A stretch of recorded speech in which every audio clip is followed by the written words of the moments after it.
Hello and welcome back. Let's just wait for my internet connection to not be terrible and we can get started.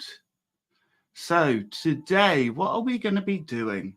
We are going back to basics with APIs, my favorite topic. So what I've got so far is a repository by Death Lotus Labs called Cardboard. What is Cardboard? It's an API for accessing Magic the Gathering price data. Pretty cool, right? So I've got a local copy. Should still be working. I hope I haven't broken it. And what it's got is you can authenticate and then you can get products and then product and you can go start seeing stuff, basically. You can go get information and all is good. Obviously, everything needs to be authenticated, but we will work on that in a second. I wanted to use a existing API because I think it allows us to kind of just get started somewhere, right?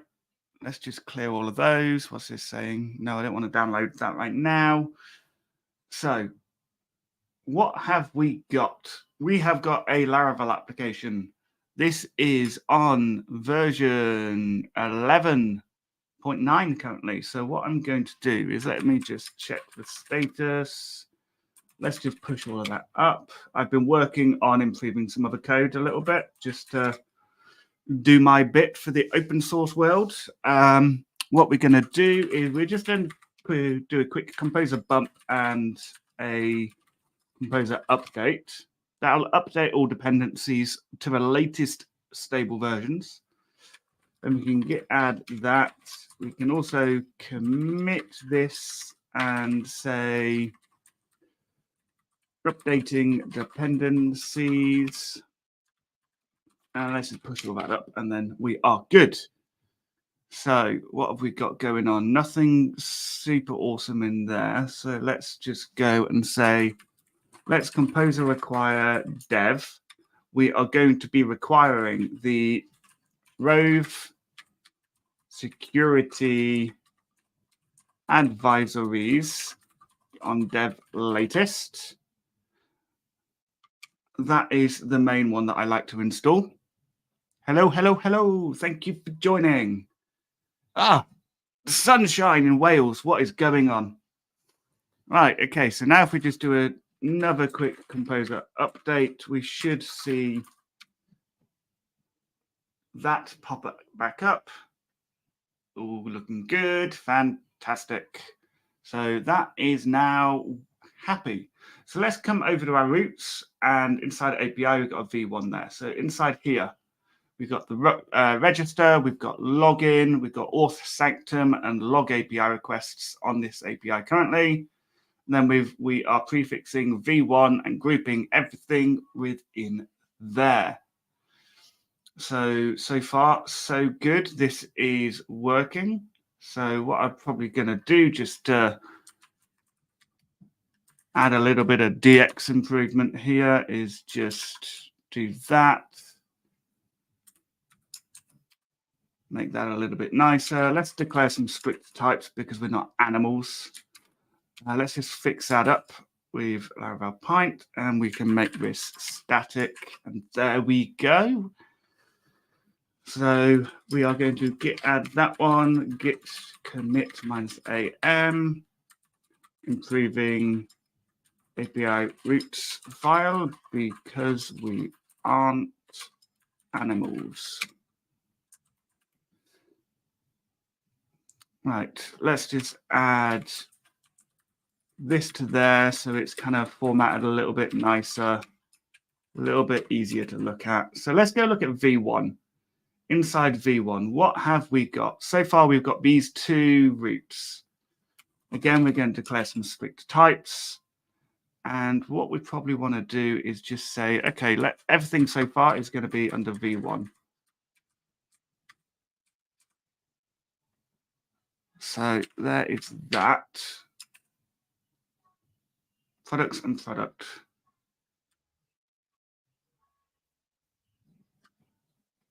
I don't get that. Why is it going to this? Oh, okay. Oh, okay. So my first thing, let's go and have a look at these controllers. So we've got HTTP inside controllers. We've got this product controller and products controller. So I'm going to go ahead and create a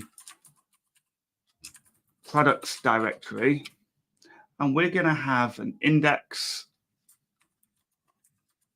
controller. This is what we're going to use for this. So for now, we're just going to grab that and drop that in. We're not going to worry too much just yet. So then this can go to products there. We actually don't need that /, believe it or not. So v1 products index controller name v1.products. Well, we've got a prefix there. So we can say as v1. He's using dot notation, which is fine, which means we can then remove that stuff. So then we're going to have products, and this is going to be an index. And this is showing a single product, but we're doing it a little bit differently. Okay, we'll fix this up in a second. So let's have a look at this. That is now coming to there, which is good. So abort if user cannot view any products, and we're going to abort with a 403. Then we're going to return a collection, which is good. So we're going to include prices and the release. When we have a ULIDs, we want to basically just filter to specific ULIDs, and then we're going to simple paginate based off the product's pagination amount. Now that's not bad. Let's first off, let's make a couple of updates. Okay, so we don't actually need that right now. That's something else I was playing with. Let's also delete that and delete that. Okay, it's not actually deleting, so we're just going to make a new one. Okay, so we're going to go to HTTP cardboard.test. We are going to log in. If I come back to here, I will dev setup. There's a special command. So here we go. I've got a token. I can use this token. So I'm going to use here and in my environment, manage the environment quickly. Let's just ignore that. And we're going to say token is that. Fantastic. So auth, we want to use bearer auth, and our token. Actually, we could just drop that in there. Copy that out. Make sure there's no spaces. Copy.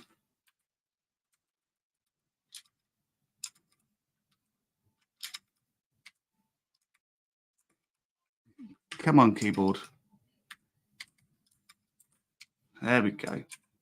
Drop that in there. So we want to go to API v1 products. So far we have nothing, which is fine. We can deal with that because I haven't seeded the database yet.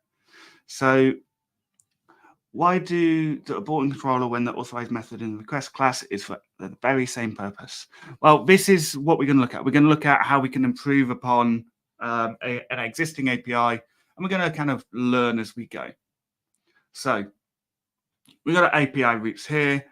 We're then going off to our v1 route there. v1 is then going to go get the products here. This is using a request, so we can abort if there. So over here, we've got some rules.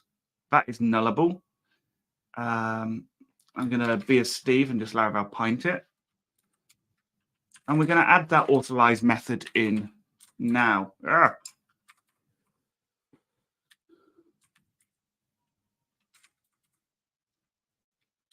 I'm pretty sure it's a protected function, or let's just go have a look at the form request. There is there is a method, validation data, rules, failed, redirects, passes authorization, authorize. So we'll make this public. I think it can be public.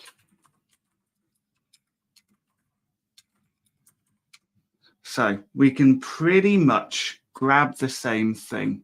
So we can say this user view any.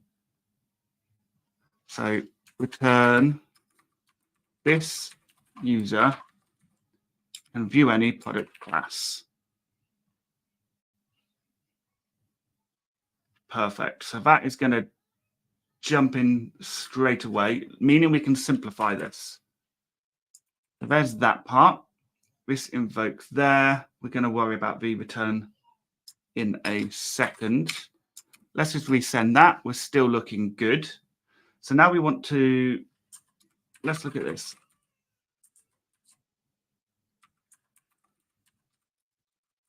First off, we want to tap into the query to get the relations.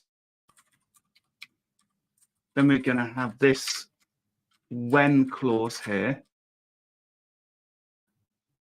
So this is going to have a value and a callback. So value is that. Callback is that. And then we're going to just drop this down a level, meaning we can then simple paginate. That value there needs to use a per page like this. So there we go. We're getting somewhere. So where you want to get UUIDs, UUID, I think. No, it is. Let's just redo that. And we can't. Okay, so get UUIDs. Wherein explode get UUIDs. Cool. So that wherein we need to pass in a builder there. Then this is going to be a column and the values.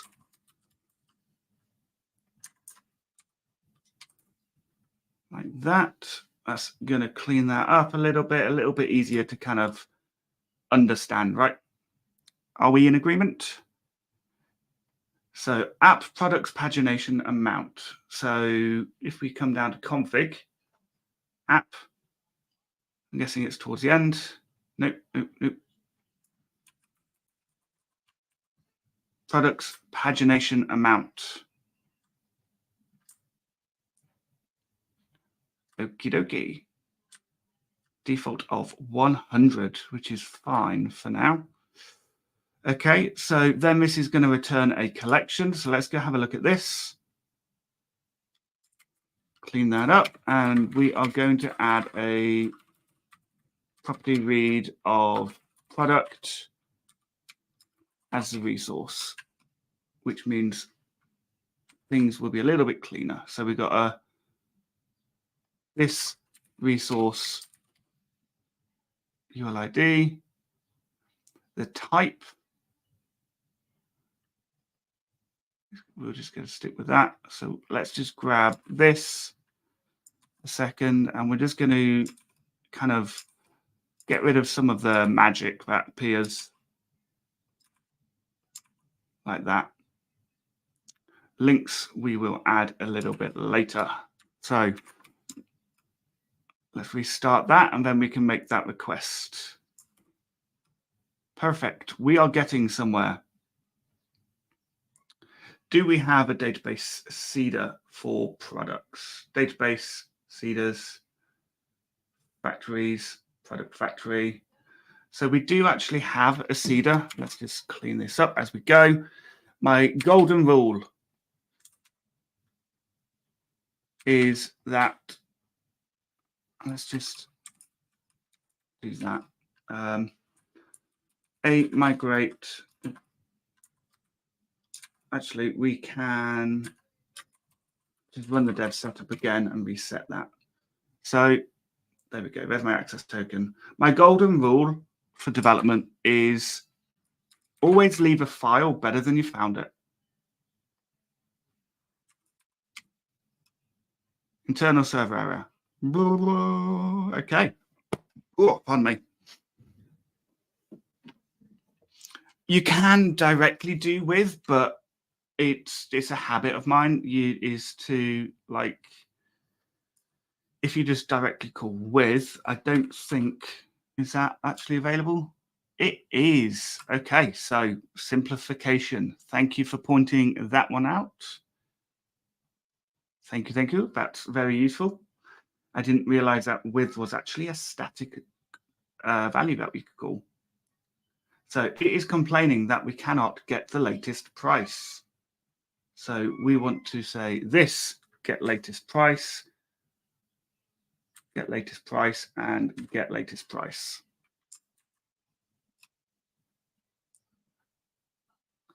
Next up, let's go back to Yickety Yak and let's resend that request. So there we go. We're getting some data. UUID, type, attributes. We are looking good. Non-foil, foil, and etched. So there's the price values there. Let me just come over to the composer.json file a second. We do actually have money in here. So what we want to do is, if you look at like the database migration for the product, does this have a price or is that on something else? No, that's on the product prices. So this has an unsigned big integer. So what we can actually do on this product prices is actually use a cast to make this a little bit nicer on the API side. So if we go down to this product price, what we want to do is add a casts method. Let's return an array. We're going to say, for now, we're just going to set price to be an integer.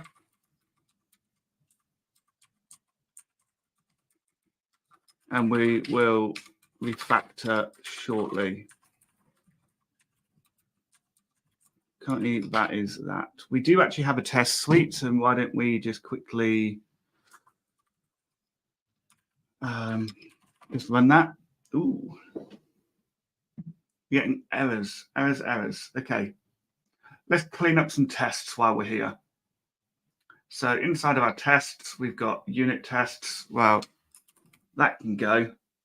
We're going to add a keep in there.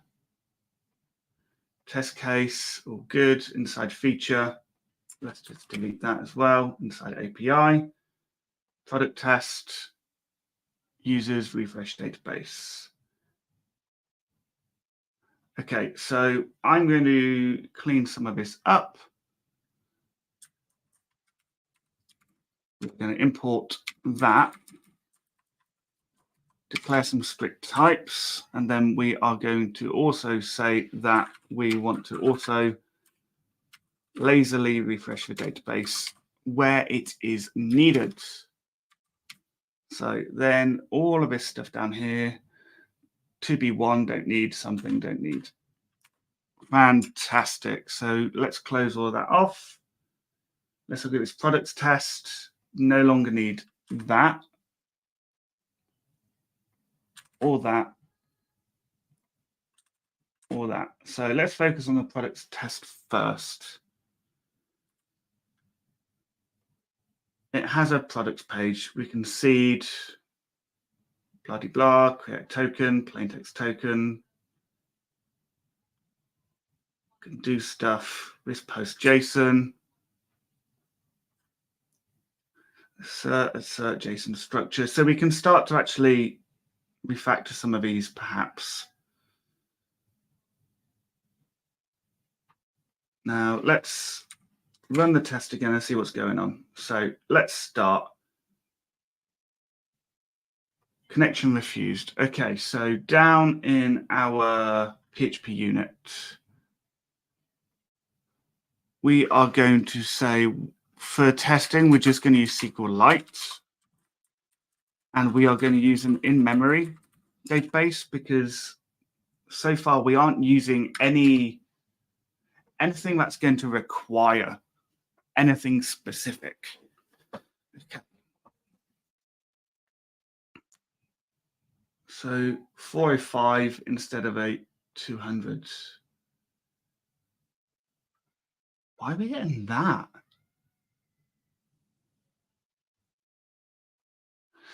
Okay, so let's just close all that off and let's focus on this test that is failing, this part here. So we're doing lots of setup there that I think we could probably get away with not having to do.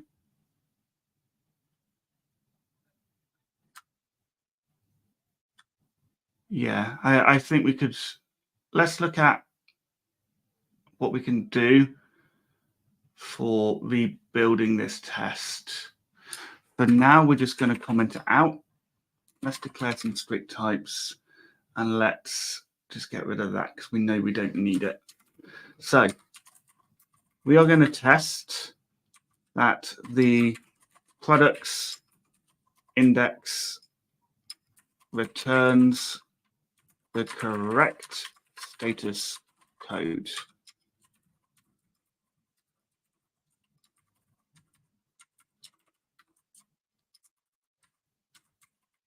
So first thing, acting as,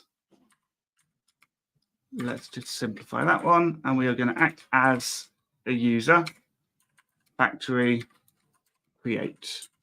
Then we are going to do a get JSON. The URI is going to be action index controller, which we can then simplify. And we are going to assert that the status code is, we're going to use a Symfony response here, HTTP OK. So let's just do a really simple test to start with. There we go, we're passing. So we want to make sure that the status code is being returned correctly. That is that part done. Then we want to kind of assert the JSON structure. So what we want to do is test the, okay, we want to also do, when we create a user, let's just go check that product policy. That's always going to return true. So there's no point testing that at all. Anyone can view any. That's anyone can view. Not everyone can create. Not everyone can update. Not everyone can delete, store, or delete. Let's just go double check that product. We do have soft deletes. That's fine. So we don't have to worry about testing authorization on that one really, if everyone can do it. The reason why that was failing was because it was using something else. Let me just go double check. Let's swap that to a get JSON. So next up is testing the response structure. So we've got a product, a price, and that's it. So on product price factory, sorry, come down to the database and factories, product price. We are going to create a new one. That can be empty rands.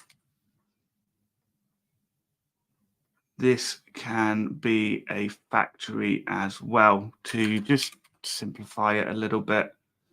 Then what we will do is say that the model for this is the product price. Let's just give that this is a class string for a model. This extends isn't actually needed. We'll just fix all of that up. And price. What we can actually do there is just say this take a number between int 2 like that and 10,000. So we're just simplifying this a little bit. We're going to return an array of string and mixed. So all we need to do actually for this product price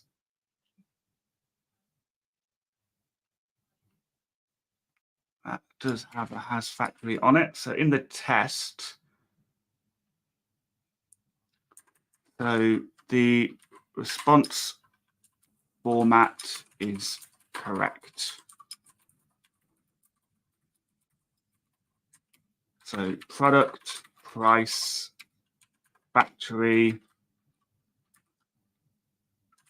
count. We're going to make 4 and create. Next up, acting as user get JSON. So the URI is the index controller. Again, we can assert that status code. Let's just make sure we aren't dying when we do this. We're failing for some reason. So you requested 1 item and only 0 items available.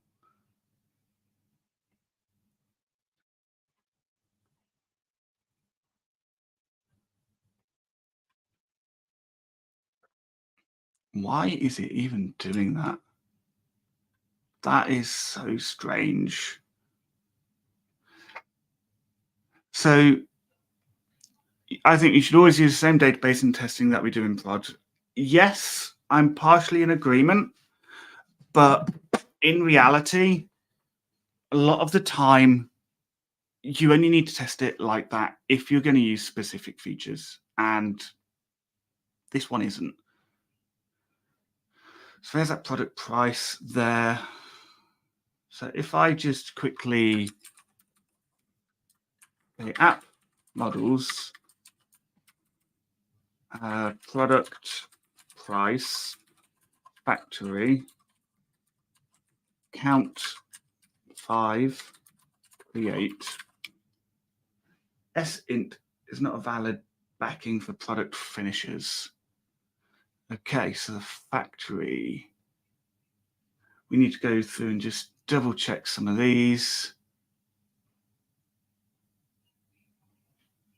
Franchise, product finish factory. See, I don't know why we're doing this when we've got an enum for product finish.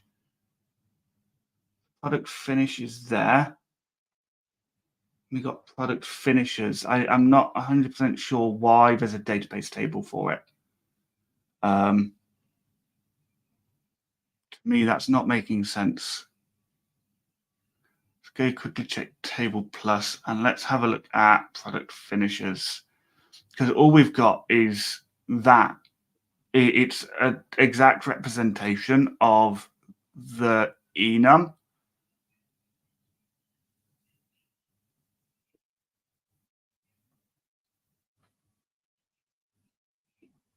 And I know that the product finishes are pretty static. So I'm going to go balls to the wall and just delete that product finishes. I don't actually think this is needed at all. It's just an extra query that isn't needed. So I'm going to delete that. Then we're going to go to product finish factory. delete that. And we're going to delete the product finish model. So when we come to the product here, product provider, product release, product prices, we've got, why is that doing that? I don't get some of this. Okay, so we'll do that one. Then we've got the product price, product finish. This belongs to product finish. This can actually just be a finish. So that product finish can be deleted there, where the finish is the finish. Let's just refactor some of this to make it a little bit better. So then we can say that the finish is actually the product finish. Like that.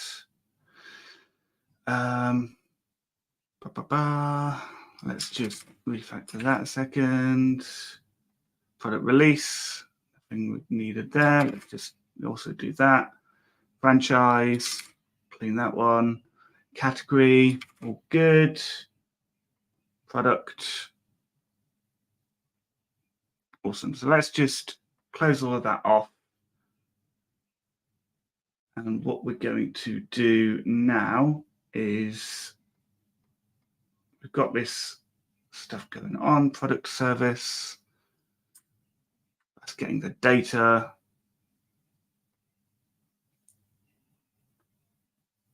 Do a seeder quickly. Product finish seeder. We don't need. So let's just clear that one out because it's not actually needed. Category. Again, we're doing the same thing with categories. We're just creating databases for the sake of nothing there. So let's look at this product category as well. So we've got product categories, which also isn't needed. So we can delete that one. If all we're going to be doing is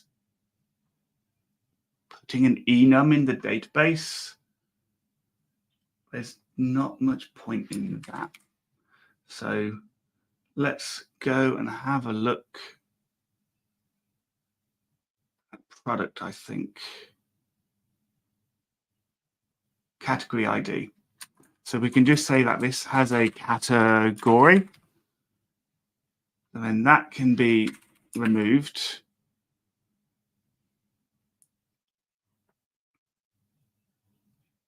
For now, I'm just going to leave that as that. So that's a category part done for the product. So this product factory can then also say that the category is, let's just go for product categories. Card. We'll go for card. Have we done this? We can just say that the finish is product finishes. I'm just going to say non-foil by default. That part is fine. Franchises all. Let's go back through this. Providers. Let's go have a look at the seeders. So the category I have now fixed. Again, product franchise. Currently, there's only magic. And if we look at the product franchise itself, it's got a name, a slug, and a description. I might keep that for now.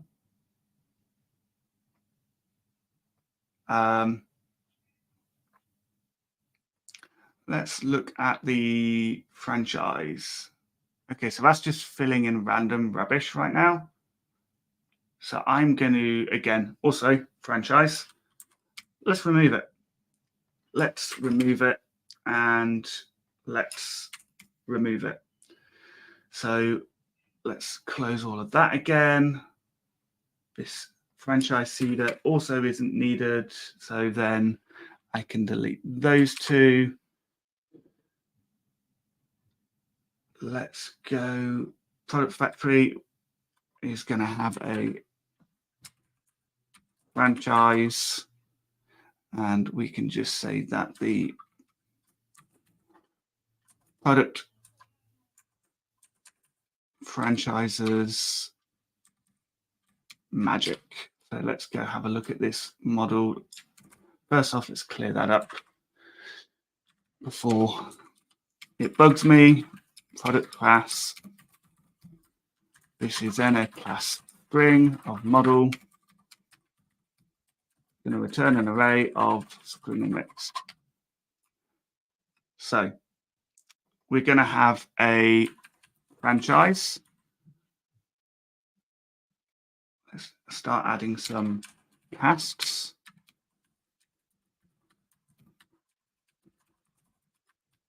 So we can say that this is a product franchises class.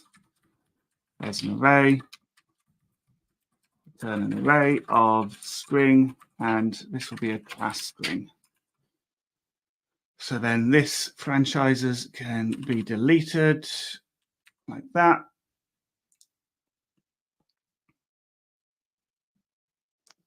Just close all of those now. Product price factory, that's got to finish. Provider. I get the feeling I'm going to do the same for providers as well. I am. So provider can also be deleted.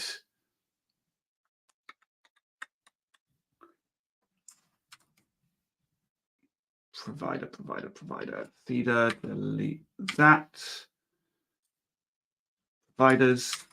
If it's being managed through an enum, there's no point doing anything else. So there's that one. Come back to here. Then we've got a provider. So what we're going to do is just say that the provider is actually an enum. So provider is product providers class. Can get rid of that database part there. That is then not needed. So let's go ahead and check these as well. Is there anything on there? It's a product. It's got an external ID. So now if I migrate fresh,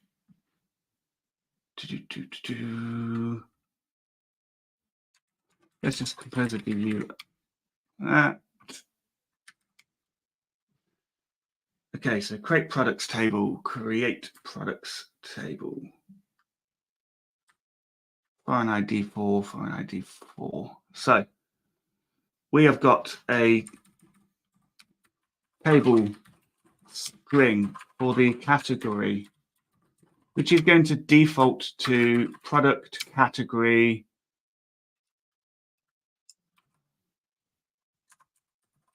categories card.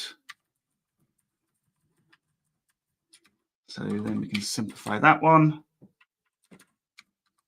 Then we're going to say table string franchise. We're going to default this one to product franchises magic. This is going to end up with a whole lot less queries. So then we can say table string provider default product providers Scryfall value.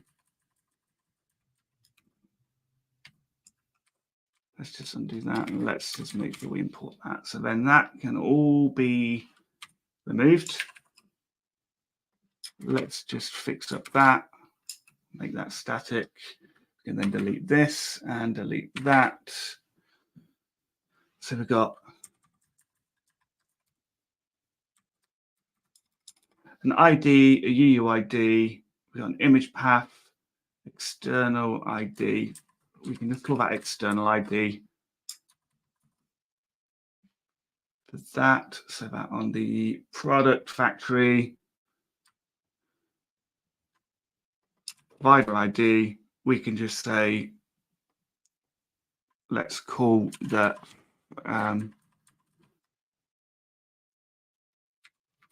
this faker UID. Then this release can also be a factory fake UID. We can just say this faker UID. There's no point using the helper when the helper just gets what's already on the class. And it is recommended to call the method, not that. So let's just fix that up too. You can now remove that. That is looking good. Close all of those off. Yeah, so it's super minor. So if I just show you quickly, if I just remove that a second. So it's just better scoping, and in some cases it does improve performance. Like not in all cases, but it's a practice that I got into that just kind of works. So let's just close that off. Let's just go back through some of these databases. And we're going to just make sure it's all cleaned up and ready to go. That's all good. That's all good. Sessions, that's all good. Now this should be constrained to the users table, and it should cascade on delete. So that bit is all good now. Cache table, we're just going to clean this file up.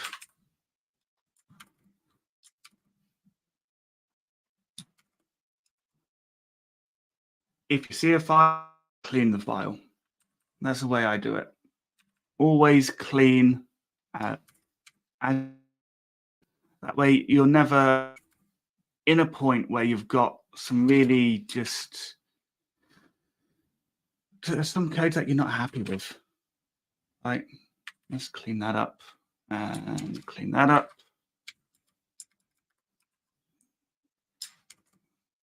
Static there. Product releases. So product releases. Product release. All that needs is an external ID. So what we're going to do is make sure that that has an external ID. Then this product table is all good. The price, we can then go through. Just clean that up like that. Get rid of that. So current ID 4. I believe we can also index that, and we can constrain it. So here we can also index and constrain it, meaning that we can delete that part. Let's just give ourselves a little bit of padding to see what we're working with. So then we got a table string for the finish.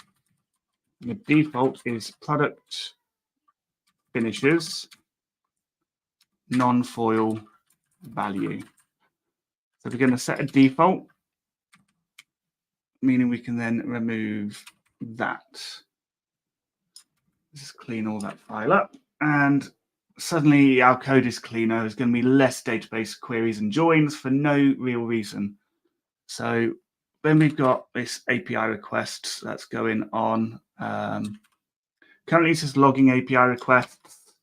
I'm probably going to remove that and just give it a free treble account, to be honest. But I'll do that once I've cleaned everything else up, because that's what you need to do. So database seeder, let's just fix all that up. That's all good. Product release seeder.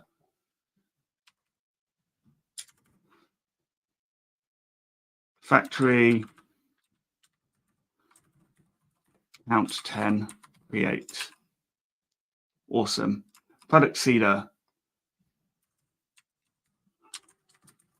count 100. All good. Product price seeder, we want to create 1,000 prices.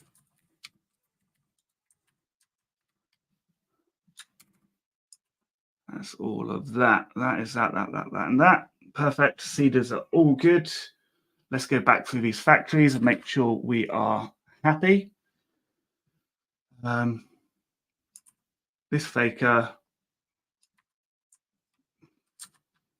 Then we can say, grab that, place that. Ooh. This faker there, blah, blah, blah. Unverified is all good. That is the state. That is just going to return an array. This is going to use a return of a user factory, and then this is going to be fact like that. Let's delete that and delete that. And we can say that the model is the user class, and that this returns an array of string and mixed, and that this is a class string of type model. Safe email, all good, all good, all good. Let's go to the user model, clear that up. It's not doing that yet, but that's not a big deal. Let's just make sure that this is an array with int string. Then we're also going to want to do the same thing there. And remember, token is fillable, as is email verified at. Then we've got this cast going on here, which returns an array of string. That's nice and clean. I'm not going to add the properties up here because that's just something I do. Next goes the product factory. All looking good so far. Go to the product model. That is now using an external ID instead. So we've got release, prices, and on the booted, we're going to do that, and then we're going to have that. I think that should be good. Product price factory. That is all looking good. Let's look at the product price here. Finish is finish, order by, blah, blah, blah. Product finishes. That is all looking good. Release factory. Let's just, again, clean this one up. Say that our model is a product release. This is a class string of generic type model. This is going to return an array of mixed. This is going to have an external ID. Instead of using the string helper, we can just use Faker to get a UUID.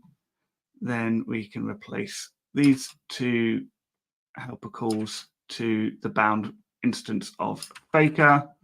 The only reason you'd want to use something like Faker or fake is if you want to say, like, I'm specifically interested in ENUS, and you want to be able to do that on the fly. Otherwise, there's no point really pulling that in. So here's that part. We can now switch that to an external ID. That is all good. We can say that this is an array of int string. Close all of that off. So far, so good. Let's see if we can migrate fresh. And what happens if we tag on seed? So the database seeder is causing an issue. No column named that on products. So if we come to the product factory, swap that out for an external ID, which apparently we already have.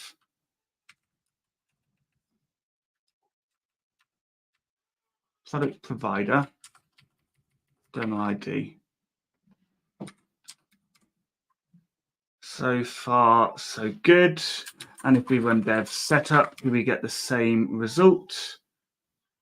Yes, we do. I will clear that, but first I'm going to copy this,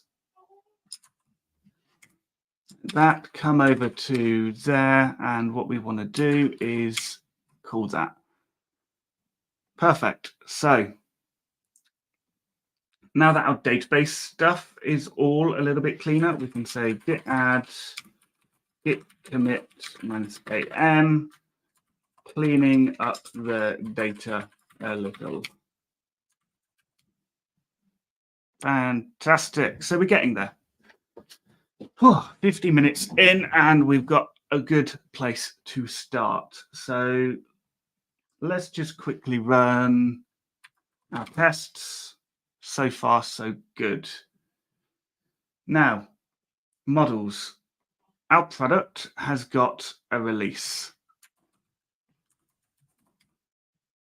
It's also got many prices. If we're going to name things, we should name them nicely. So then this product release, public function, products, has many, return this has many, the related is a product, and the foreign key is going to be, I think it's like product price ID, or no, product release ID. Product release ID. Then over here, we can say that this has many products. That is binding that relationship. So let's just do it here. Return belongs to a product release. We can then related. The foreign key is a product release ID. So that one's tidied up. Prices. We have many prices. So let's say that the related is that, and that the foreign key is the product price ID.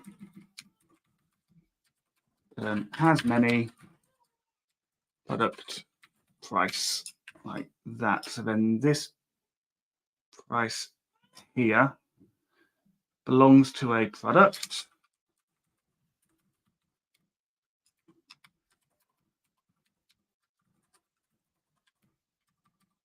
So over here, we can say that the related is a product and that the foreign key is a product ID.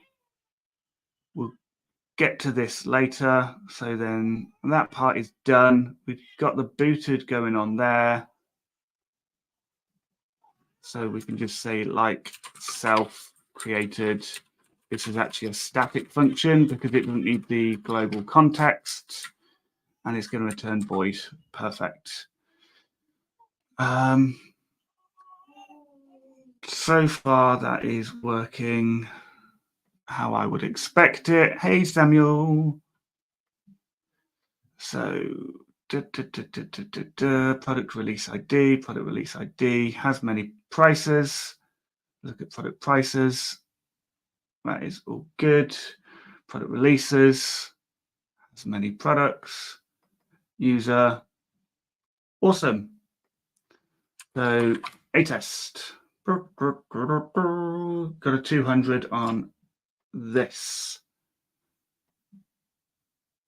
So if we come here and we get the prices, and if we go to product a second, we got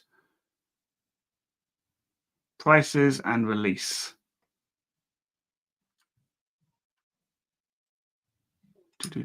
Prices and release. That should resolve that. Next, we need to go through to product resource. Got the UID there. We've got the release code and the release name. Get latest price. Got something going on there. Let's just test it for now and see where we are. Okay, so what I'm going to do is come down to storage, logs, Laravel, and just delete that. Run it again. That's going to now fill up. So general error, no such column, product price ID. So that is on. Select all from product prices. So the product price here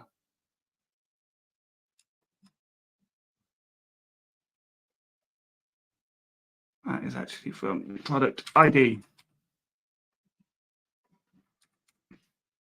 All good. So let's just clear out that log in case we need it later. Clear all of that out. So where are we? Git status, git add, git commit, tidy up after database changes. Awesome. So what is going on with this application? So what happens is we get this import command. So we actually don't need that anymore. So we can delete that. Can delete all of this stuff. So we're going to get products and prices from Scryfall, or Scryfall as they call it. Delete that, and that. So let's have a look at this. We want to be able to call that. What I'm going to do, I'm going to put this on the left, and I'm going to put that on the right, which is good. And I am going to go into cardboard, clear that, and we're just going to run that. So that's going to prepare some default cards. Start refactoring this to use Laravel prompts. So our message is going to be getting all products and prices from Scryfall. So we can now drop that part there. Fix that whole file. There we go. So now if we run that again, it's a little bit nicer, right? Next up is preparing the default cards. So I think there's like this task or components task. Not what I want to do right now, though. How do we want this part to work? Let's just make this a bit wider. So this is going to get the bulk data from the API. Then it's going to collect all of the data, then filter it to default cards. Okay, so I think we need like a Scryfall service, personally. So let's go here and let's go Scryfall, and within here we're going to say Scryfall. Then this is going to have a public function construct, and it's going to have a read-only pending request passed into it like that. Let's just do that. Then in our provider, where we're booting, we want to say, not booting, sorry. Let's just clean that, clear that, and do this and that and this and that. Then we can say this app singleton. Let's create an abstract for the Scryfall class, and then the concrete is going to be this callable, which is going to do that, allowing us to do this. Then we can get the HTTP factory and start passing in some like the base URL, which is this.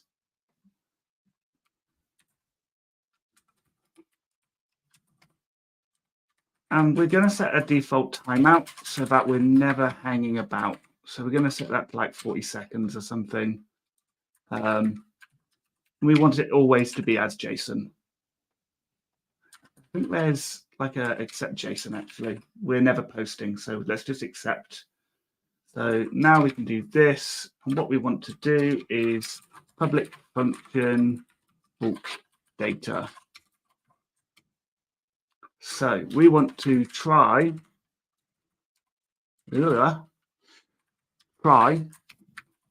get the response, which is going to be this request get. The URL is bulk data, I believe. Yep, bulk data. We want to get the bulk data from the API. Now, we might potentially get an exception thrown, so we want to be able to capture that. Let's simplify that one. And what we're going to do is, let's just copy that so I don't have to keep wondering how to spell it. And we're going to create a exception there, and that extends exception, which we are going to simplify like that. So down here, what we can do is throw a new exception where the message is exception and the code is exception get code, and that the previous is the exception. So there we go. Now this bulk data is going to return something or other. So let's come over here, and what we're going to do is going to kind of comment a lot of this out for now and kind of come back to parts of it. Okay, so let's just focus on the handle command, and anything in that method we're just going to comment out. There we go. So this we can actually inject that Scryfall as that. So what we can do is start off die and dump on that. What is our response actually looking like? So far we're getting absolutely nothing back. That bulk data, let's just return the response.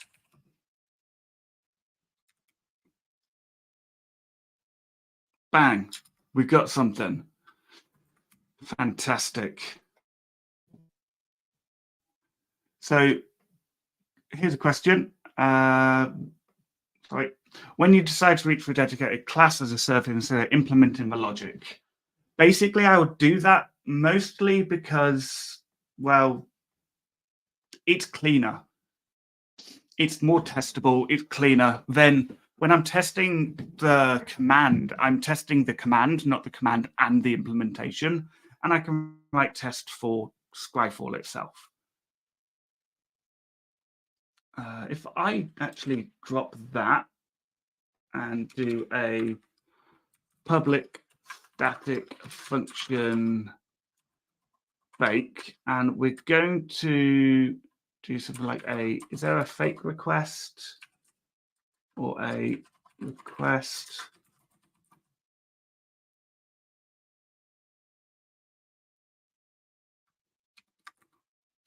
Let's just do that, and we're going to return that.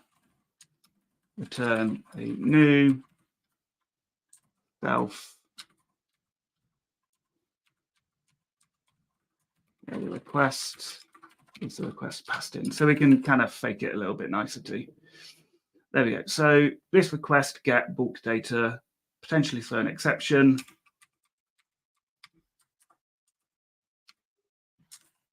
It throws a exception there. We're going to return the response JSON for now. So let's come back to warp and let's do it again. So there we go. We have got some stuff. What have we got? So we could actually just return collect on data. So let's do that again. This is going to give us all of the different bulk datas that we can actually get. Fantastic. So what we could probably do is create an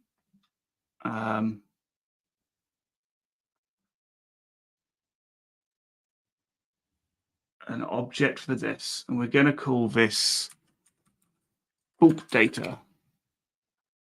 So let's give ourselves some breathing room so we can focus on this. So public function construct. This part's an API integration, so we can say public read-only string object. We can say public read-only string ID, read-only string type, public read-only carbon interface on the updated at public read-only string on the URI, public read-only string on the name, description, public read-only int on the size, read-only string on the download URI, public read-only string on that content type, and then the public read-only string on the content encoding. Right, let's just do that. I hated that. It does. I keep meaning to fix that, but I never do. I should do. And what I'm probably going to do as well is look at adding treble to this today as well, because I think it's going to be needed to really fine tune this API, because it's going to be it's a public API for people to kind of query and access data, blah, blah. Public static from array. This is going to return bulk data. And we're going to return a new bulk data where the object is data object. ID is that, type updated at. We're going to do a carbon pass the time passed in, URI, name, description, size, download URI, content type, content encoding. So we've now got this. So what we can do with this is we collect that, then we are going to map over this, and we're going to have an array of data which will return a bulk data. So we can say that our bulk data from array like so. So now hopefully this should give us a collection of objects that we can use, which it does, which is fantastic. Let's keep an eye on this.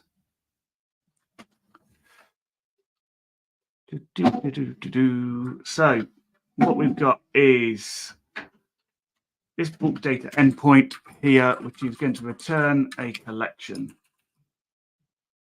And what we could probably do is update that to return a collection of bulk data like that.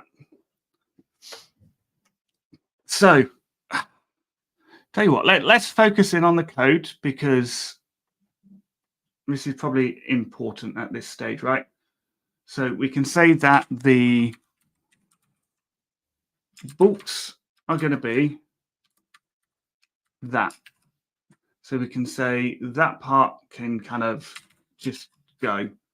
And this default link is going to get the data, filter the default card type, download URL, unique artwork, unique link, file service, generate folder and file, storage, magic, file, default cards. So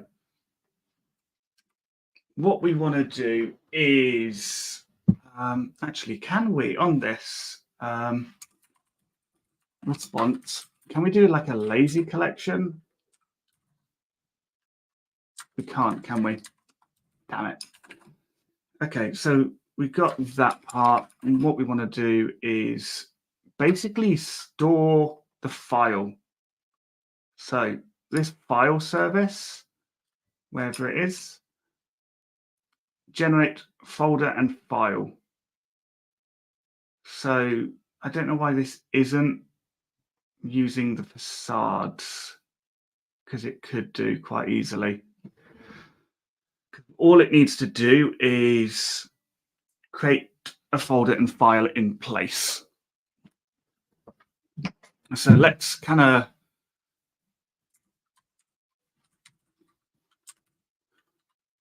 we're going to get all of the bulk data. Then for each one, we're going to go, the callback is function bulk data as data. Then what we want to do is create a folder and file. Then we want to download the Scryfall card data. Next up is pairing unique cards. Okay, so basically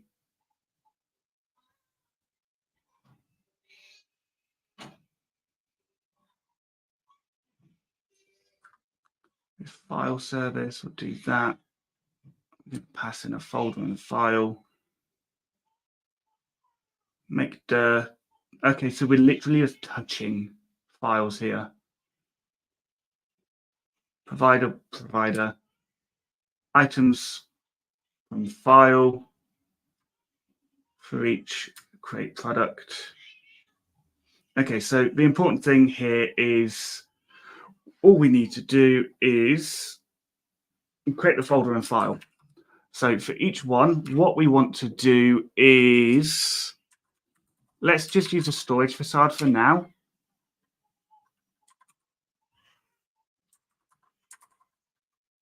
Create directory. The location is going to be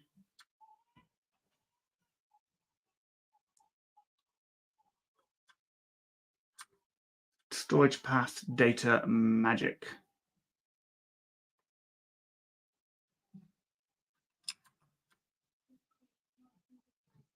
So create a directory.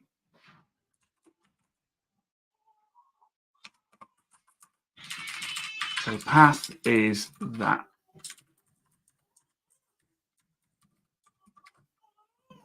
And what I want to do is, let's just open this, come down to our storage.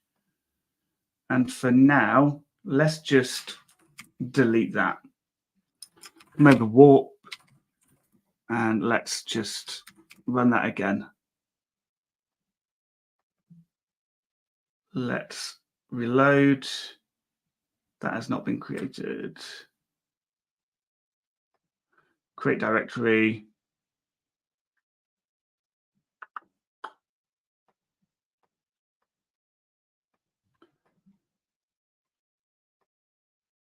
Okie dokie dokie.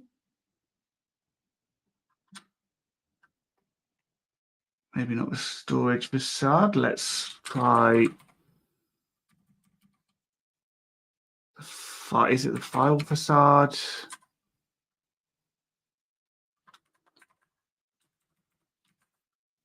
Make directory.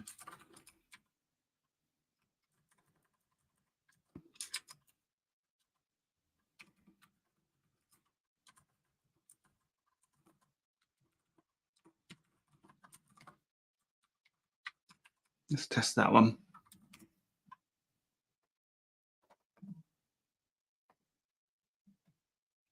It is not creating it. let's see if I can make data first. No.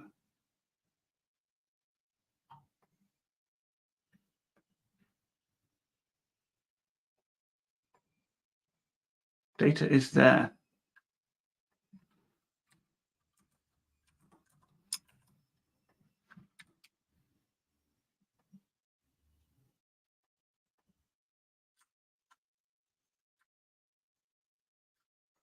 Okay, so file system, file exists. So what we want to do is try to make that, catch any exception, and let's just log that, get message, and then the context is that. There, that part done. This we can simplify. This we can simplify. So far, so good. Right, so we should have created the folder and file by now. So then this download Scryfall card data. Let's go look at this product service. This product service, file put contents. So it's going to file put contents based on the data that has come from here.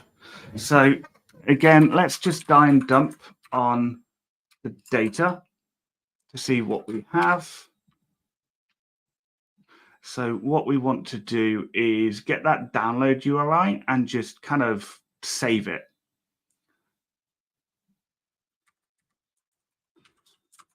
Now we've got that download URI. What we want to do is,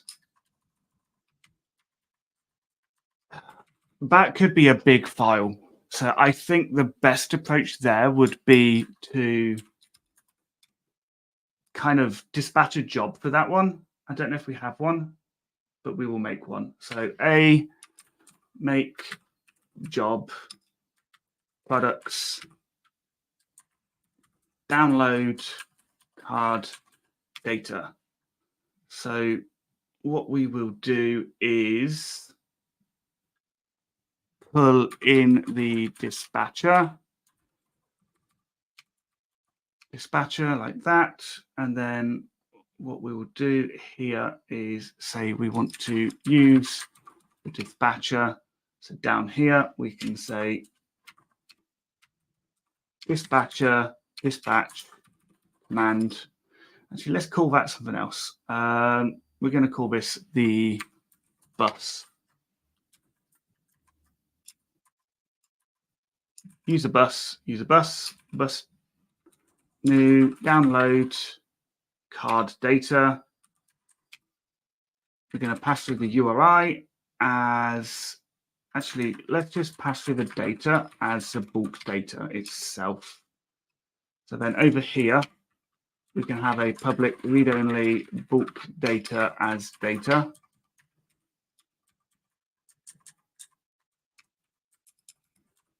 Like that, clean that out there and do that. So what we want to do is we're going to have a URL and all we want to do is file put contents basically. So we should be able to say use the storage facade now, but let's have a look at file. File put the path is going to be that first one. File path default cards .json. So that basically we want that there. Contents is file get contents, and then the file name is going to be this data download URI. So that will then download and put that there. Oh, we're getting there, people. We're getting there. Ooh, message. Who's trying to get hold of me? Awesome. So that's downloading that there. Maybe what we could do is also public read-only string path there, and then replace this with this path, meaning this part here, we can say that the path for this one is storage path data magic default cards.json, like so. That'll do that business. For that and do that. That will then delete that part. So that is all of that bit done. So now if we open up Warp again, and what I'm going to do in this window here is AQ work.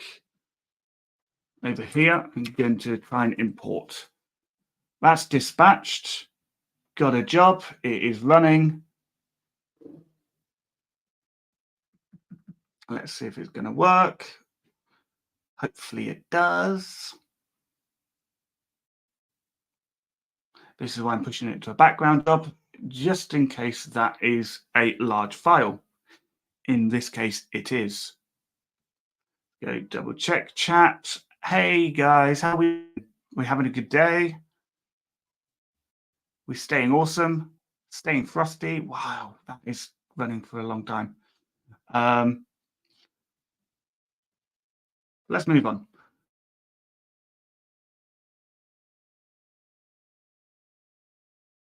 Should all be done. All of that has been simplified. So now we want to prepare unique cards. So we want to create this new file for unique cards. And to do that, oh, okay, so we're mapping over it.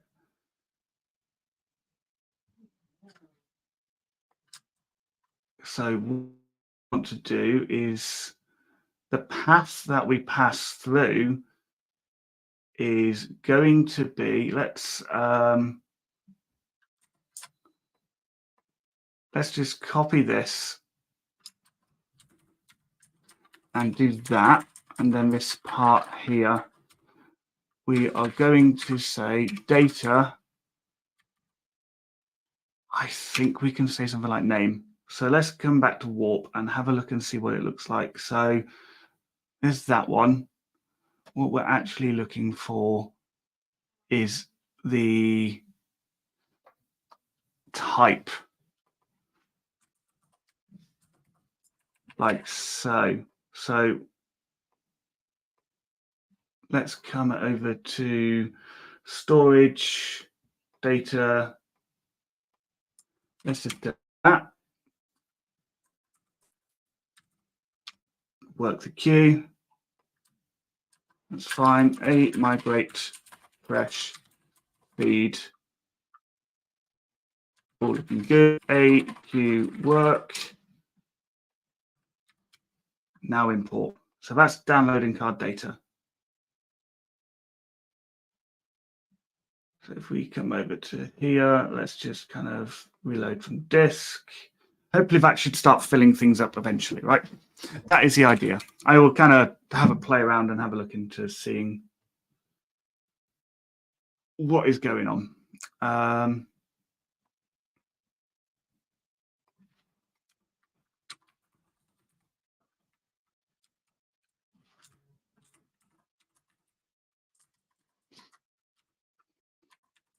Okay, let's test this out with that a second. That's just going to do it in the background. Okay, so that's not very useful. Okay, so let's just do that. And what we are going to do here is dispatching that. And we're going to say info prompt message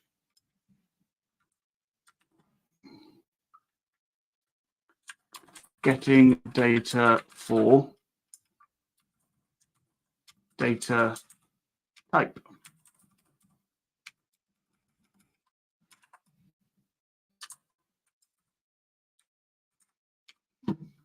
Open warp.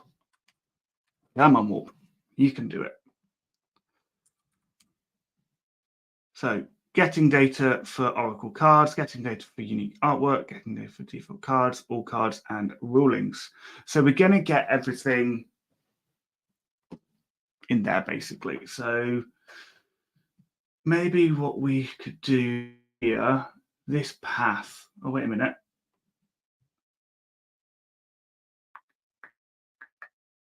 Am I saying the path correctly? Nope. Storage path. Now I am. Let's see if I've got a data folder in here now. Reload from disk. Let's just ls that, ls data. Nope. Okay, cool. So inside storage, I'm going to, by default, create a data directory. And inside there, I'm going to create a magic directory with a .git keep because I want that to be there by default. So let's clear that out. AQU work. That's migrate fresh and seed. Come on, you can do it. Work the queue. Import. Now, download card data. Is it going to do it?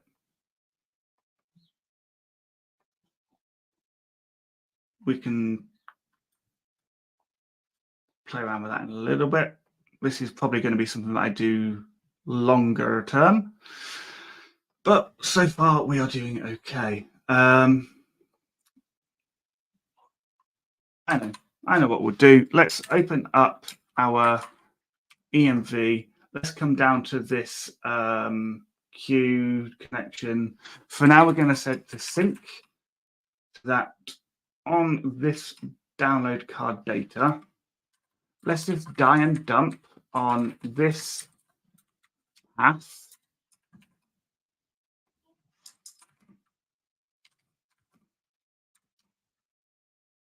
So that is the path. So that is why it's having issues. Okay, so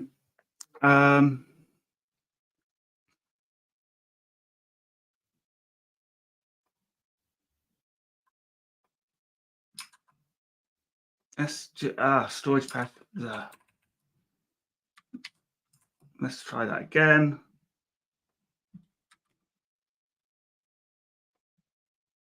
Excellent. That should be a little bit better. So that path, this data download URI, let's make sure we're looking okay at that. So let's copy that URL, come to Arc, and let's just have a look at that.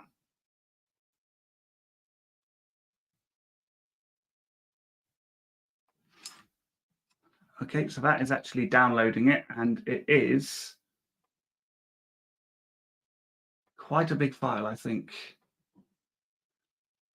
So that is going to be working in the background to download that data, which is fine and dandy for me. So let's just have a look at this a second. So, okay, we might want to do a for each instead.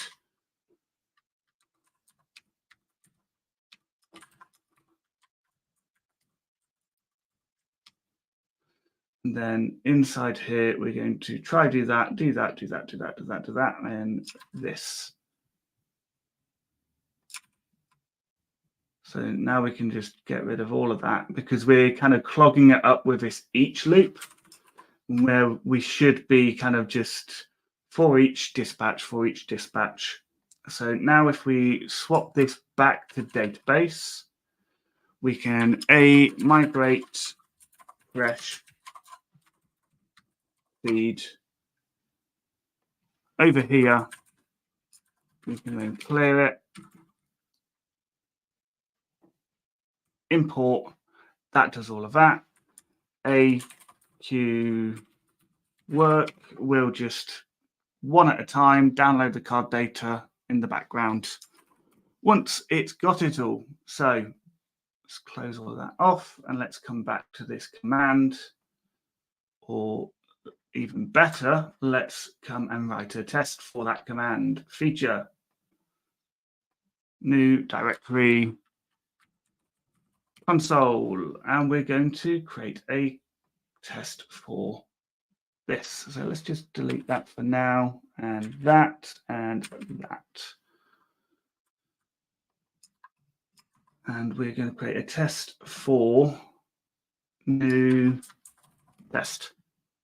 So let's declare some strict types and say that we are going to test the command can run.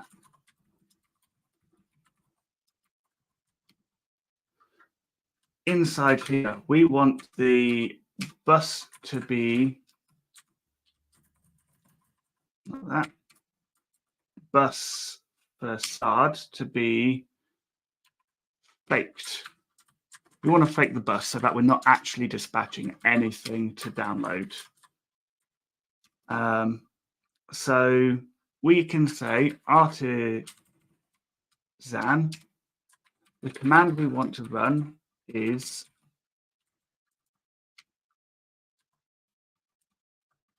that. So simplify this and simplify that. And we can assert exit or assert OK, basically. So now let's open up another one and run our tests. All pretty good. So we also want to test that the command will dispatch the download.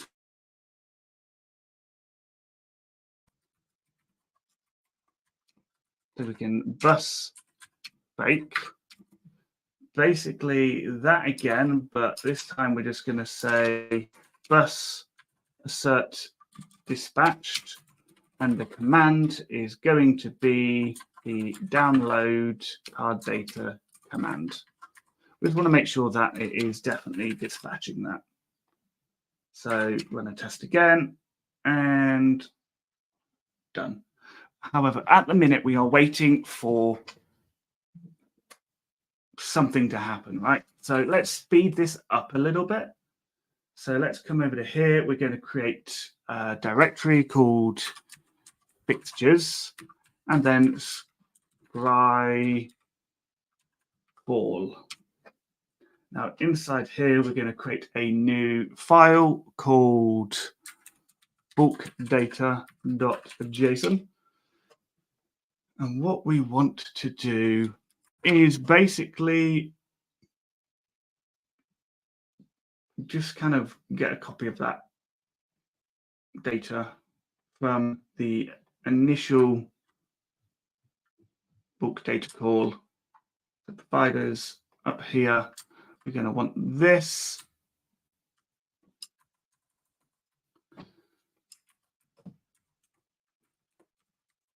Bulk data. Copy that. Then in this bulk data, we're going to paste that in, and then we're just going to format it. So that is basically everything that we get. So let's close all of that. So in our feature console here, what we want to do is before each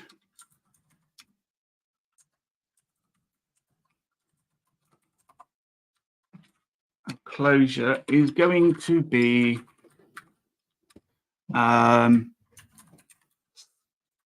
Scryfall fake. Our request is going to be request. I believe we can do that and say no. I think we could just do HTTP fake. Now that is going to return a factory.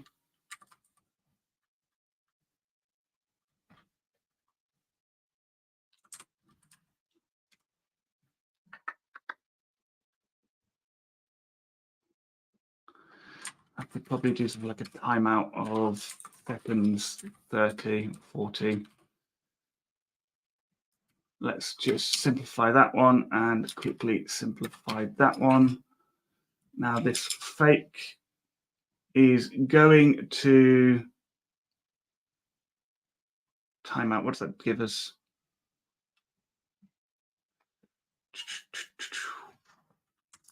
HTTP.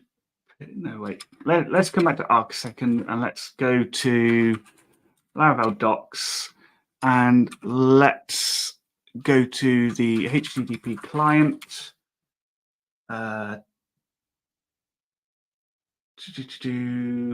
Fake.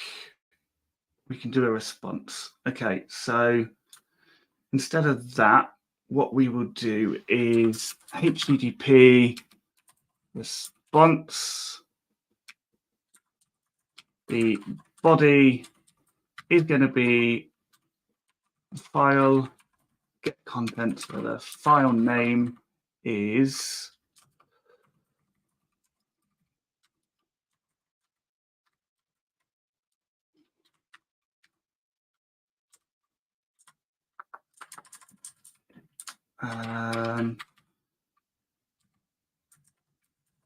base path tests fixtures Scryfall and then bulk data.json. Status is going to be response HTTP. Okay. So before each, we're just going to do that. Let's just clear up that file quickly. All looking good. So that should stop that being so slow, I hope. Now we're failing. What's going on? What's going on? I've broken something. Cannot bind an instance to a static closure. Okay.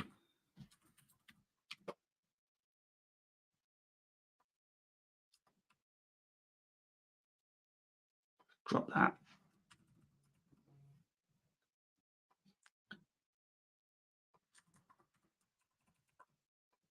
Try it again.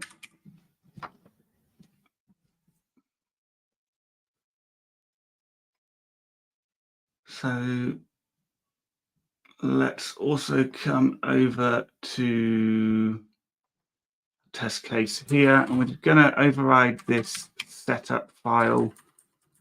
We need to keep that parent stuff going on in there, but we can also say HTTP event display requests as well.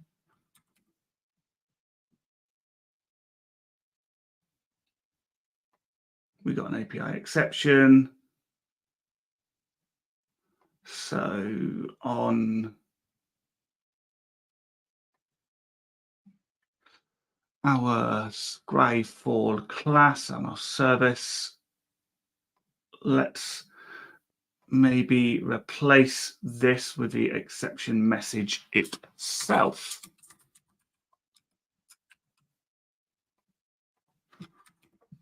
And the problem is attempted too many. a request without a matching fake.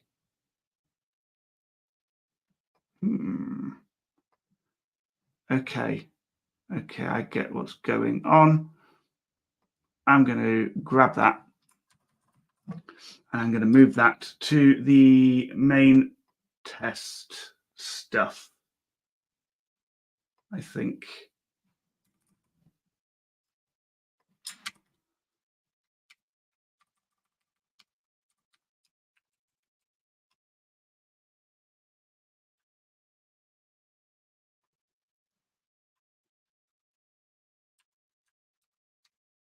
Okay, so I can actually do, let me just grab all of that. So when we fake, we want to pass back a callback, which can actually be an array. And if we're sending anything to let's go to the app service provider, API Scryfall, api.scryfall.com, typo, star, we want to return HTTP response that. There we go. If we're ever sending anything to there, do that basically. So over in our tests, we can actually remove that stuff. But we could actually be a little bit more specific and say bulk data endpoint. That is how it's spelt. Perfect. So when we send a request there, basically return that response in our test suite. And there we go. Our tests are faster as a result. So let's close some of that off. So command can run and it will also do that. Perfect. Yeah, fixtures really do save your ass during any sort of testing. So there's that part done. So that's being ran. This is, apparently it failed for some reason. Apparently it killed it, probably due to some timeout stuff. So we'll kind of look at what we can do with that in a little bit. There's got to be something, right? So next up, let's go ahead and look back at this part here. So that is going to do all of that and get all of that data. Then it kind of builds the data as well, which I would probably do somewhere else for now. So this is going to be a big old PR to this repo, I think. So let's go back to Yak and make sure. Okay, root login is not defined. So let's go have a look at the API again. So at the minute, what we have got is that inside here. I don't know why we've got this root here. I think it's something to do with that. X documentation subreference link. Yeah. Okay, so let's ignore that for now. We're just going to ignore this documentation stuff. We'll worry about that in another time. So all of this, like the login controller, this identity service is going to do something and return a token response. This really looks like something that I would have built already, right? Oh, okay. So what we want to do is we need a bit of middleware because that's trying to redirect us because we aren't logged in. So if I run the a dev setup, I'm just going to grab that token again.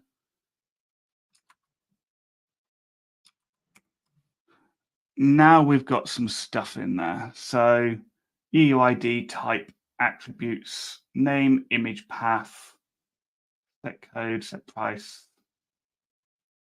Lots of stuff going on. So we've got a nice old API to play with. So let's come back because we're still looking at the kind of basics for APIs, right? So on this index controller, this is going to want to return a response at some point. At the minute, it's just returning this kind of collection, which is, it's okay. It's kind of doing what you want it to do. But what we want to do is actually return a response. So if we come up to app, HTTP, we've already got some responses here. So what we're going to do is create a collection response. This will implement responsible, meaning that it's got to have that toResponse method on it. Now this will be in charge of returning the JSON response itself. So down here, we can just return a new JSON response and work on this. So public function construct. When we return the response, we want to be able to just pass through some stuff. So this will get an anonymous resource collection as the data. And we're going to have read-only array for any potential headers, which we're going to default to an empty array. This can then be read-only,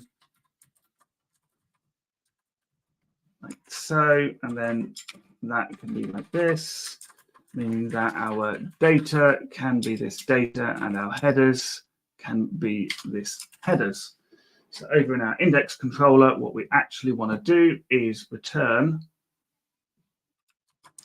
a new collection response where the data is that and the headers we will set shortly. So then this can return responsible. We send that, and fantastic. We don't even have to do any data wrappy stuff. We can just do it as it is. So what we want to do on this collection response is we want to have a private string for the key that we have to pass in. So we want to key this collection as products. So over on our collection response, what we want to do is say this key is this data. So our products is an array, basically. So that part is all looking good so far. We do have simple pagination going on as well, though. So we need to look at how we can make sure we display that accurately. Maybe we will have something like meta, where the page is this data.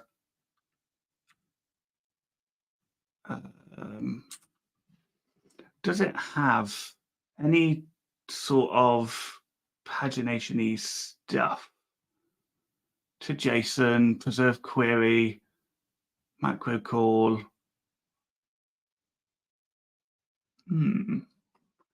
Okay, let's have a look at what we can do here. So that's doing simple paginate at the moment. We want to display the pagination data.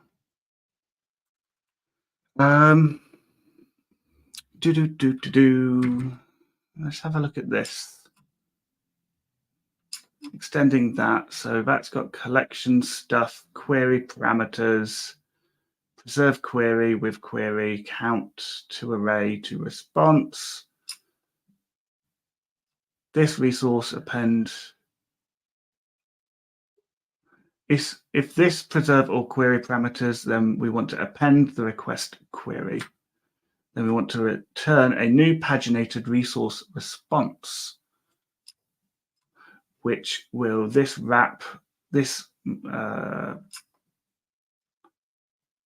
resource to array. This pagination links based on an array paginated.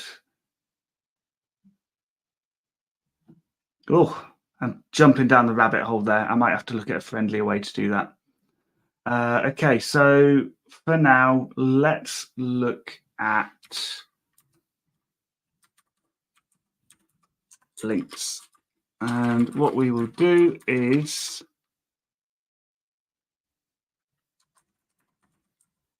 I believe that should be self, and then we can say root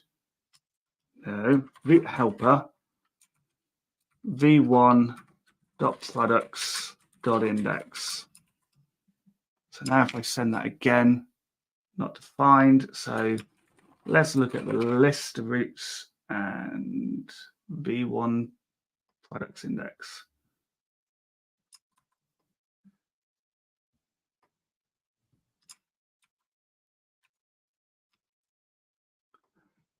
Let's come back to here and let's just fix that up like that. So over on this part, this is a collection response. So we want to say array links as well. And then this is this links. There we go. Not a big deal there. Let's go all of that stuff and then links at the bottom. So down here, we want to be able to say that our links are self root there. And then again, we come on, we can do it. I think I just need coffee, right? Self, open in browser, root login not defined, that's fine. I expected that part. So that part is all good. See, it's going to get prices and releases, and then you can filter as required. What we want to do.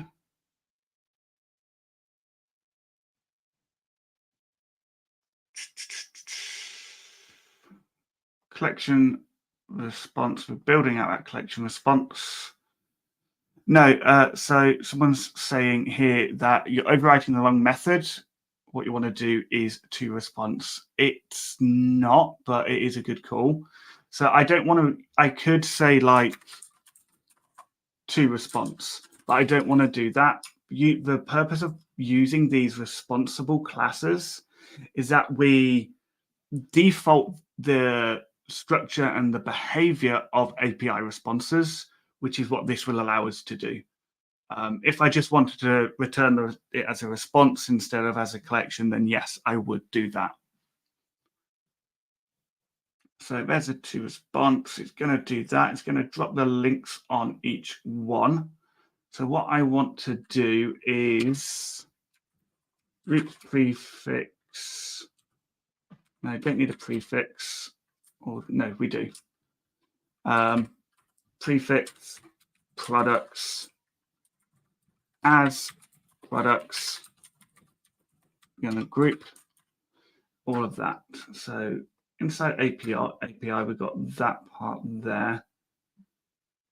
So what we really want to do, instead of having that, what we will do is create a roots file inside there and kind of let's just grab all of this for now and just drop it in.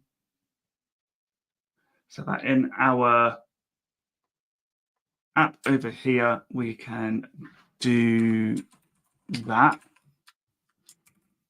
Clean that file up too. Let's close all of those, meaning that we can then delete that. Then we can create a new directory for v1, which will also have a routes file within it. So these are our kind of our default routes. We don't want to be different. And then all of these are authenticated routes. Then we've got this kind of this user here, and then we have this route prefix for v1 as v1, and we want to group everything under the base path where the path is routes API v1 routes.php, meaning we can delete that.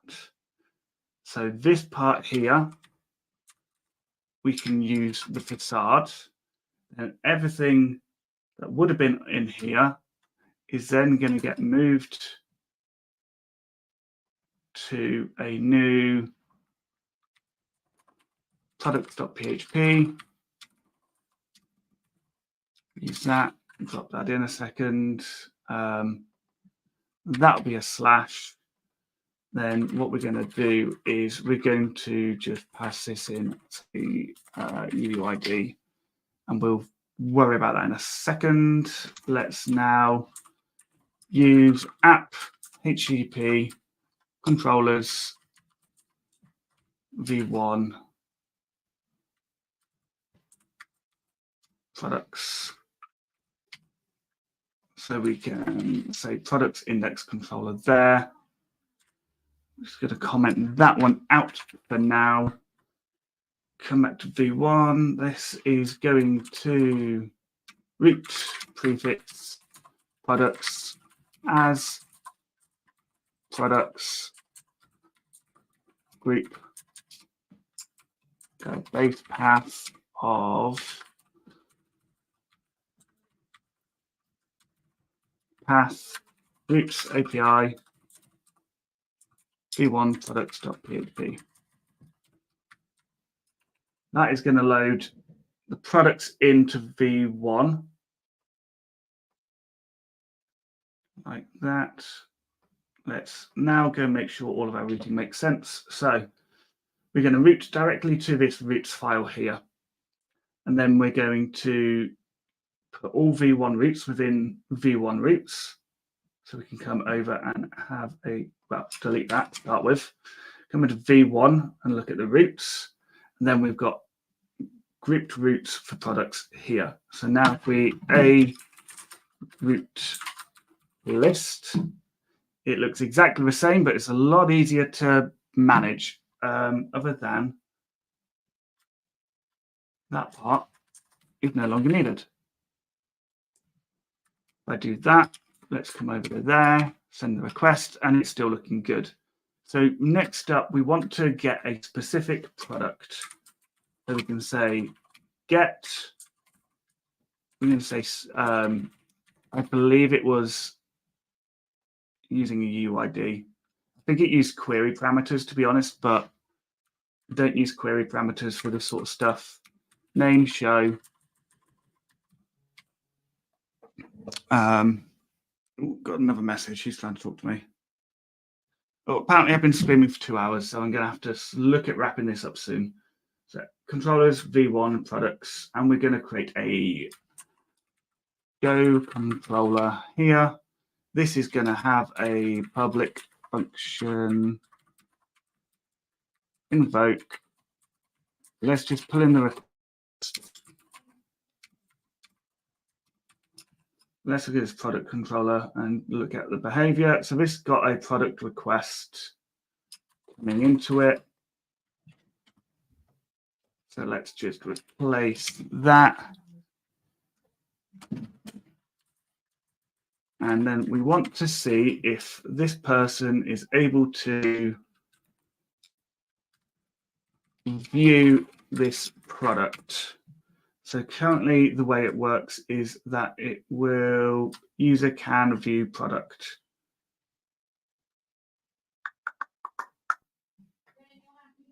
That's okay. Let's just keep going.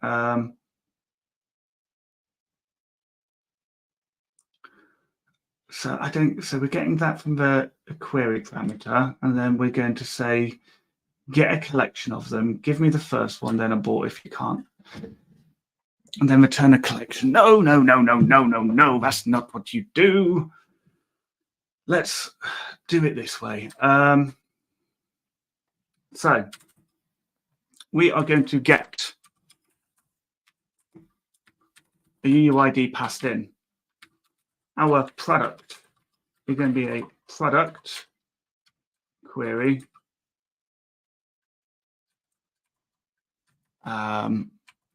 Where the column UUID is equal to the passed in UUID. And then you want to first or fail. Some good links coming up. Thank you, Laravel Jutsu. Responsible thing. You can go to juststeveking/articles/Laravel response classes. And if you want to look at testing, you can go to /articles/testing API responses in PEST. They are both things that I posted for Laravel News that you can read from my website or over on the Laravel News website. So let's just do that for now. We're just going to return a product resource based on the product, blah, blah, blah, blah, blah, blah, blah, blah, blah. Products over here, and then this is going to go to products show controller. Now, if I come back to here, what I want to do is grab a UUID, and I should be able to go like that. Returned must be of type pool, non-returned. So show controller, what I'm going to do, I'm actually just going to use a standard request for now. There we go. We have got that.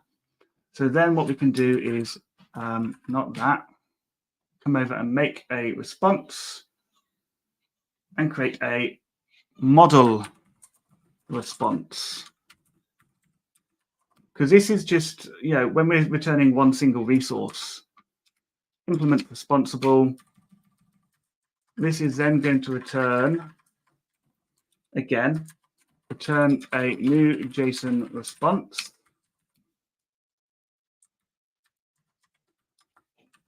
JSON response, and then public function, we're going to construct there, and we're going to pass in a private read-only JSON resource. Yes, the JSON resource as data, private read-only string for the key, and private read-only array for the links, which is defaulting to empty. And we can actually delete the read-only and make the entire class read-only, like so. So down here, the data is going to be this key. Come on, this data. And then we can say links, this links, like so. So over on our show controller, what we actually want to do is return a new model response where the data is that, and the key is product, and the links are going to be self. You can say root helper v1 products show and pass in that UUID. And then you can say parent root v1 products index. Like so. So there we go. You can go view the specific one or go view the parent one. However, that is typically something that I would put on the resource. So if you look at this part here, you've got attributes there. You want links down here in reality. Let's work on adding that to be the way we really want it to be. So self is going to be root v1 products show this resource UID, and then parent is going to be root v1 products index, like that.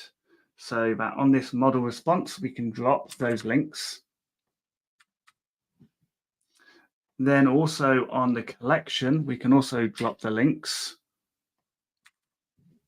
Close it all down and go back to what's important. So this bit here, we can just drop that. Show controller, what we can also do is drop that. And now when we send it, we get it all within this main thing here. So what you can do is say like the product, or is it dollar? I don't know. I don't know JSON path exceptions, right?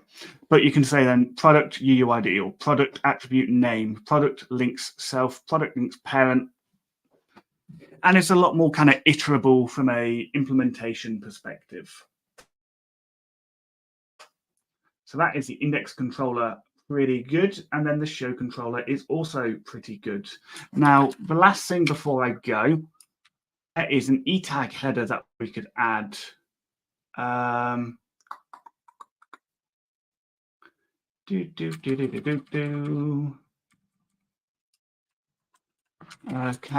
header, cache control middleware. Here we go. So this is what we want on these kind of API endpoints, really. So if you look at this request at the moment, the headers, you've got like some basic cache control going on, but that is it. That's just saying, no, you cannot cache this data, basically. So what you want to do is, we know full well that these two endpoints here want to be cached. You want to not have to refetch it if it's not changed. So what we can do is you could add like middleware here and just drop that in. So that's public, like so. So that last request took 86 milliseconds. Send it again, 78. Send it again, 23. Now it's in the 20s because it isn't changing. The e-tag is the same. The response is not changing. So you don't need to hit that back, and that will just do it for you. And that's it. That's all you need to do. So cache headers public, max age and age. I think that's like a day. And then just add that e-tag header on as well. And what you'll see is you've got an e-tag here. Then you've got a cache control, max age of public. And there's other headers that we could maybe add next time. So what I'm going to do for now is git status. I'm going to add all the good stuff that I've been doing. I'm going to commit and say, working on a major update. And let's push that up. Now you can find this at, not that one, just Steve King Cardboard, I believe. Yes, this is my forked version of the repo. So feel free to go have a look at this. Or if you would like, you can go and fork the actual repo, which I'm now dropping in the chat. Show that. And there is actually a Discord link somewhere. Go to Telegram. Chris sent it me yesterday. Let's go find that quickly. Chris. He didn't want to look like an idiot, so I said I'd be gentle. And to be honest, the code isn't bad. Code really is not bad. But here is a Discord link in the chat. That's good for 7 days from now, or yesterday, last night. There is a Discord server for this project. Feel free to go join it. Go have a look. It's a fun project to be part of. And we're going to be doing API stuff. So come and have some fun. Other than that, I am going to go and maybe make some coffee, get some work done, the usual stuff. It is Friday, so I'm not streaming this weekend, but I will be streaming next week. Probably more API stuff, I think. Probably going to add treble to this and start just to kind of refine and fine-tune things. But stay awesome. Have a great weekend. Enjoy the rest of your Friday. And take care. Thank you for tuning in. Like, comment, subscribe, the YouTube kind of boilerplate messages, and I will catch you next time.